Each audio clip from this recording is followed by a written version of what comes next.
నమస్తే welcome to BSK news నేను మీ ఆదిత్య ముందుగా బులెటిన్ హెడ్లైన్స్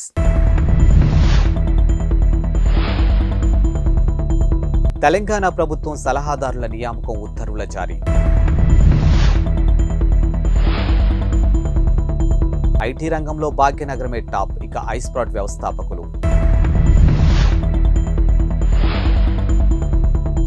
షికారు కోసం భార్యను బీచ్కు తీసుకెళ్లి నీళ్లలో ముంచి చంపేసిన భర్త తెలంగాణ ప్రభుత్వం సలహాదారులను నియమించింది ఇక నలుగురు సలహాదారులకు అవకాశం కల్పించింది ఇక సీఎం రేవంత్ రెడ్డికి సలహాదారుడిగా మాజీ ఎమ్మెల్యే వేం నరేందర్ రెడ్డి నియమితులయ్యారు ఇక ఎస్సీ ఎస్టీ బీసీ మైనార్టీ శాఖలకు సలహాదారుడిగా షబ్బీర్ అలీ రాష్ట్ర ప్రభుత్వ ఢిల్లీ ప్రత్యేక ప్రతినిధిగా మల్లు రవి అవకాశం కల్పించారు హర్కరా వేణుగోపాల్ రావుని ప్రోటోకాల్ ప్రజా సంబంధాల ప్రభుత్వ సలహాదారుడిగా నియమించారు ఇందుకు సంబంధించినటువంటి నియామక ఉత్తర్వులను ప్రభుత్వం చీఫ్ సెక్రటరీ శాంతికుమారి జారీ చేశారు ఐటీ రంగంలో భాగ్యనగరం యావత్ దేశంలోనే అగ్రగామిగా ఉందని వివిధ రంగాలకు కార్యాలయ సంస్థలకు సమకూర్చే ఐస్ప్రౌట్ సంస్థ వ్యవస్థాపకులు సుందరి పాటిబట్ల శ్రీని తీర్థాల పేర్కొన్నారు ఇక రాయదుర్గం నాలెడ్జ్ సిటీలో ఉన్నటువంటి ఆరో ఆర్బిట్ ఐటీ భవనంలోకి 5 అంతస్తులు ఆ సంస్థ సరికొత్తగా తీర్చిదిద్దినటువంటి కార్యాలయ కేంద్రాన్ని శనివారం వారు ప్రారంభించారు ఈ సందర్భంగా ఇరువురికి పలు విషయాలపై చర్చించారు ఇక అమెరికా ఇంగ్లాండ్లోని ఆర్థిక మాంద్యం భారత్పై ఎటువంటి ప్రభావం చూపదు ఇక ఆ దేశాల బహుళ జాతి సంస్థల మానవ వనరులతో పాటు అన్ని సౌకర్యాలు అందుబాటులో ధరలు లభించే భారత్ వైపు చూస్తాయి ఇక ఈ నేపథ్యంలో దేశంలో ఐటీ మరింత అభివృద్ధి సాధిస్తుండడంలో సందేహం లేదు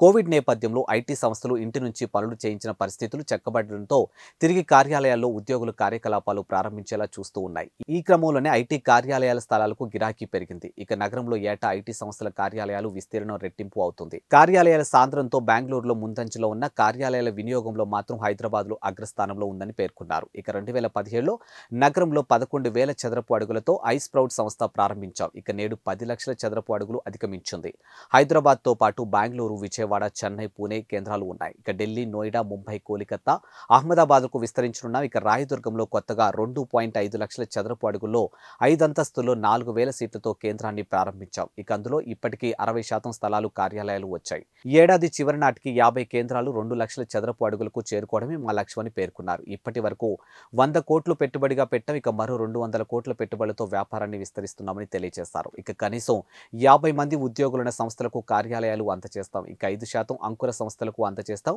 వివిధ దేశాలకు చెందినటువంటి బహుళ జాతి సంస్థలు తమ కేంద్రాల్లో కార్యాలయాలు ఏర్పాటు చేశాయని తెలిపారు భార్యను సముద్రంలో ముంచి చంపేసిన దాన్ని ప్రమాదంగా చిత్రీకరించేందుకు ప్రయత్నించిన ఓ లగ్జరీ హోటల్ మేనేజర్ ఇప్పుడు తీరిగ్గా కటకటాలు లెక్క పెట్టుకుంటూ ఉన్నాడు దక్షిణ గోవాలో జరిగింది ఇక ఘటన ఇక నిందితుడు గౌరవ్ కటియార్ తన భార్య దీక్షా గంగ్వార్ను కాంబోడియా రామా బీచ్కు తీసుకెళ్లి అక్కడ ఆమెను నీళ్లలో ముంచి చంపేశాడు అయితే ఈ ఘటన వీడియో తీసినటువంటి ఓ వ్యక్తి దాన్ని బయటపడడంతో దారుణం వెలుగులోకి వచ్చింది శుక్రవారం మధ్యాహ్నం దీక్షా గంగ్వార్ మృతదేహాన్ని పోలీసులు బీచ్ వద్ద స్వాధీనం చేసుకున్నారు ఇక దీక్షతో వివాహేతర సంబంధం నెరిపినటువంటి కటియార్ ఏడాది క్రితమే ఆమెను వివాహం చేసుకున్నాడు ఇక శుక్రవారం షికారు కోసమని భార్యను తాను పనిచేస్తున్నటువంటి హోటల్ సమీపంలో ఉన్నటువంటి బీచ్కు తీసుకెళ్లి కటియార్ అక్కడ ఆమెను నీళ్లలో ముంచి చంపేశాడు ఇక ఆ తర్వాత తన భార్య ప్రమాదవశాత్తు నీళ్లలో మునిగి చనిపోయిందని నమ్మించే ప్రయత్నం చేశాడు అయితే స్థానికుడు ఒకడు ఈ ఘటన చిత్రీకరించడంతో అతని నేరం వెలుగులోకి వచ్చింది కటియార్ దీక్ష ఇద్దరిది లక్నో అని పోలీసులు తెలిపారు ఇక కేసు నమోదు చేసుకుని దర్యాప్తు చేస్తూ ఉన్నారు ఇంటర్నేషనల్ లీగ్ T20 2024 టోర్నీలో భాగంగా శనివారం దుబాయ్ వేదికగా Mumbai Indians Emirates Dubai Capitals మధ్య జరిగినటువంటి మ్యాచ్కు బాలీవుడ్ బాద్షా షారూక్ ఖాన్ హాజరయ్యాడు దుబాయ్ ఇంటర్నేషనల్ స్టేడియంలో జరిగినటువంటి ఈ మ్యాచ్కు కింగ్ ఖాన్ స్టాండర్డ్స్లో నిలబడి క్రీడాకారులను ప్రోత్సహిస్తూ ఉన్నారు ఇక సిక్సర్లు బౌండరీలు వచ్చిన ప్రతిసారి చప్పట్లు చరుస్తూ హర్షాతిరేకులు వ్యక్తం చేశారు షారూక్ తో పాటు Dubai capitals franchisee Kiran Reddy కూడా మ్యాచ్ను వీక్షించారు ఇక ఈ దృశ్యాలను ప్రస్తుతం సామాజిక మాధ్యమాల్లో వైరల్ గాను మారాయి ఇక షారూక్ ప్రస్తుతం అబుదాబి నైట్ రైడర్స్ ఫ్రాంచైజీ యజమానిగా ఉన్నారు ఇక గత ఏడాది జరిగినటువంటి ఇంటర్నేషనల్ T20 లీగ్ తొలి ఎడిషన్ ప్రారంభ వేడుకలకు సైతం షారూక్ హాజరయ్యాడు ఇక అబుదాబి నైట్ రైడర్స్ జట్టులో కోల్కతా నైట్ రైడర్స్ కు చెందినటువంటి ఆండ్రీ రసెల్ సునీల్ నరైన్ వంటి స్టార్ ఆటగాళ్లకు భాగమయ్యారు ఇక తాజాగా మ్యాచ్లో Dubai Capitals Mumbai Indians Emirates పై 7 వికెట్ల తేడాతో ఘన విజయం సాధించింది team India captain Rohit Sharma T20 career ముగిసినట్టే అనుకున్న అభిప్రాయాలు వ్యక్తమవుతూ ఉన్న వేళ ఆఫ్ఘనిస్తాన్ పై 3వ T20 మ్యాచ్లో అద్భుతమైన సెంచరీతో చెలరేగి అందరినీ ఆశ్చర్యపరిచాడు తొలి 2 మ్యాచ్ల్లో డకౌట్ అయినప్పటికీ 3వ మ్యాచ్లో కేవలం 69 బంతుల్లో 121 పరుగులు బాదాడు మ్యాచ్ టై కావడంతో సూపర్ ఓవర్ రూపంలో ఫలితం తేలగా సూపర్ ఓవర్లో కూడా హిట్ మ్యాన్ గా అదరగొట్టాడు. ఇక మ్యాచ్ అనంతరం ఇన్‌స్టాగ్రామ్ వేదికగా రోహిత్ శర్మ కొన్ని ఫోటోలు షేర్ చేశాడు. ఆస్వాదించాను అని ఈ క్యాప్షన్ ఇచ్చాడు. అయితే రోహిత్ శర్మ పోస్ట్‌పై మాజీ ఆటగాడు సురేష్ రైనా ఆసక్తిగా స్పందించాడు. ఈ కారణంగానే all time greatest well done అని రైనా కామెంట్ చేశాడు. ఇక దీంతో ఈ కామెంట్ సోషల్ మీడియా వైరల్ గాను మారింది. టీ20 వరల్డ్ కప్‌ను దృష్టిలో ఉంచుకుని దాదాపు 14 నెలల సుదీర్ఘ విరామం తర్వాత రోహిత్ శర్మ, విరాట్ కోహ్లీలు సెలెక్టర్లు ఆఫ్ఘనిస్తాన్ సిరీస్‌కు ఎంపిక చేసిన విషయం తెలిసిందే. ఈ సిరీస్‌లో రోహిత్ ఒక మ్యాచ్‌గా రాణించగా కోహ్లీ చెప్పుకోదగ్గ ఇన్నింగ్స్ ఆడలేదు. ఇక దీంతో వీరిద్దరిని టీ20 ఫార్మాట్‌కు ఎంపిక చేయడం అంత తెలివైన నిర్ణయం కాదని విమర్శలు వ్యక్తమవుతున్న విషయం తెలిసిందే. కిడ్నీ మార్పిడి, కీలు మార్పిడి, గుండె మార్పిడి వంటి శస్త్రచికిత్సల గురించి విన్నాం. కానీ హర్యానా రాష్ట్రం ఫరీదాబాద్‌లో అమృత ఆసుపత్రిలో ఇద్దరు వ్యక్తులకు ఏకంగా చెయ్యి మార్పిడి ఆపరేషన్ చేసి విజయం సాధించింది. ఇలాంటి ఆపరేషన్ దేశంలో ఇదే మొదటిది. ఇక 10 ఏళ్ల క్రితం కిడ్నీ మార్పిడి చేయించుకున్నటువంటి 65 ఏళ్ల గౌతమ్ తయల్ తాజాగా చెయ్యి మార్పిడి ఆపరేషన్ చేయించుకుని ఆ ఘనత సాధించిన ప్రపంచంలోనే రెండో వ్యక్తిగా, దేశంలోని మొదటి వ్యక్తిగా రికార్డులకు ఎక్కారు. ఇక చెయ్యి మార్పిడి చేయించుకున్నటువంటి మరో కుర్రాడి వయసు 19 ఏళ్లు. ఈ రెండు క్లిష్టతరమైనటువంటి ఆపరేషన్లు డిసెంబర్ చివరి వారంలో జరిగాయి.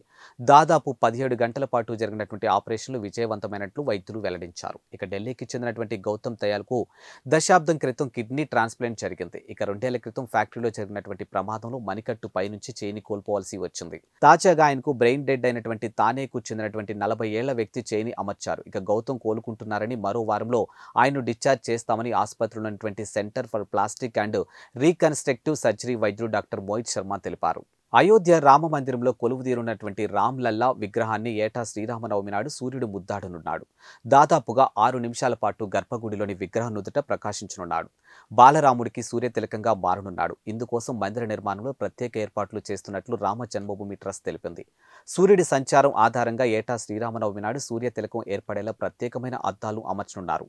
ఇందుకోసం ఇండియన్ ఇన్స్టిట్యూట్ ఆఫ్ ఆస్ట్రోఫిజిక్స్ సాయం తీసుకున్నట్లు సమాచారం. ఇక మందిరం పూర్తయ్యాక 3వ అంతస్తు నుంచి సూర్యకిరణాలు గర్భగుడిలో విగ్రహంపై అది ఏడాదికి ఒక్కసారి మాత్రమే ప్రసరించేలా ఏర్పాట్లు చేస్తున్నట్లు ట్రస్ట్ పేర్కొంది. ఇక బాలరాముడికి సూర్యతిలకం వ్యవహరిస్తూ ఉన్నారు. ఏటా శ్రీరామనవమికి మధ్యాహ్నం 12 గంటలకు ఈ సూర్యతిలకం మొదలై 6 నిమిషాల పాటు బాలరాముడి విగ్రహం నుదుటిన ప్రకాశించనుంది. ఇక దీనికోసం సెంట్రల్ బిల్డింగ్ రీసెర్చ్ ఇన్స్టిట్యూట్ ప్రత్యేక వ్యవస్థను రూపొందించింది. దీనికి అవసరమైనటువంటి వస్తువులను బెంగళూరుకు చెందినటువంటి ఆప్టిక్ సంస్థ తయారు చేసి ఇచ్చింది. రామ మందిరం 3వ అంతస్తు నుంచి గర్భగుడిలోకి విగ్రహం పైకి సూర్యకిరణాలు ప్రసరించేలా కటకాలు, అద్దాలు, గేర్ బాక్సులు, గొట్టాలు అమర్చనున్నారు. ఇక చంద్రమాన తిథికి అనుగుణంగా ఏటా శ్రీరామనవమి నాడు మధ్యాహ్నం 12 గంటలకు విగ్రహం నుదుటిన సూర్యకిరణాలు ప్రసరిస్తాయి. కాగా రామ మందిర నిర్మాణంతో పాటు ఈ ప్రత్యేక వ్యవస్థలోని ఎలాంటి ఉక్కు, ఇనుము, బ్యాటరీ, విద్యుత్ వాడలేదని టెంపుల్ ట్రస్ట్ వెల్లడించింది. అయోధ్య శ్రీరామ మందిరం విషయంలో ఎంఐఎం ఎంపీ అసదుద్దీన్ ఓవైసీ చేసినటువంటి వ్యాఖ్యలు విశ్వ హిందూ పరిషత్ మండిపడింది. ఇక త్వరలోనే అసదుద్దీన్ కూడా రామనామం జపిస్తారని వ్యాఖ్యానించింది.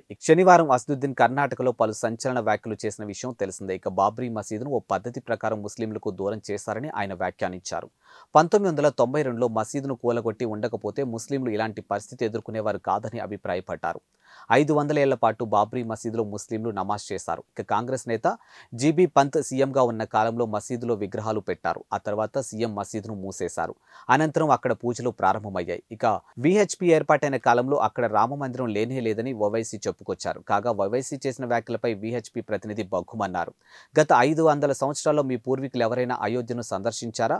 ఓవైసీ యూకేలో బారిస్టర్ చేశారు. మరి మసీదును రక్షించుకునేందుకు ఆయన కోర్టును ఎందుకు ఆశ్రయించలేదని ప్రశ్నించారు. ఇక ఈ ముస్లిం పార్టీ అర్థం చేసుకోవాల్సింది ఏంటంటే త్వరలోనే వీరు రామభక్తులుగా మారతారని, రామనామం జపిస్తారని ఆయన వ్యాఖ్యానించారు. దావోస్ నుంచి లండన్ కు చేరుకున్నటువంటి సీఎం రేవంత్ రెడ్డి అక్కడ బిజీగా గడుపుతూ ఉన్నాడు. ఇక లండన్ పర్యటనలో భాగంగా వివిధ కార్యక్రమాల్లో పాల్గొంటున్నారు. ఇక తాజాగా సీఎం రేవంత్ రెడ్డి స్మారక కేంద్రాలను సందర్శించారు. ఇక లండన్లో ప్రపంచ ప్రసిద్ధమైనటువంటి అత్యంత ప్రతిష్టాత్మకమైనటువంటి చారిత్రక కట్టడాలను, స్మారక కేంద్రాలను ఆయన సందర్శించారు. ఇక big Ben, London eye, tower bridge et al కట్టడాలను సీఎం తిలకించారు. ఇక ఆ దేశ పురోగతి, ఆర్థిక అభివృద్ధిలో ఈ పర్యాటక కేంద్రాల పాత్రను సీఎం అడిగి తెలుసుకున్నారు.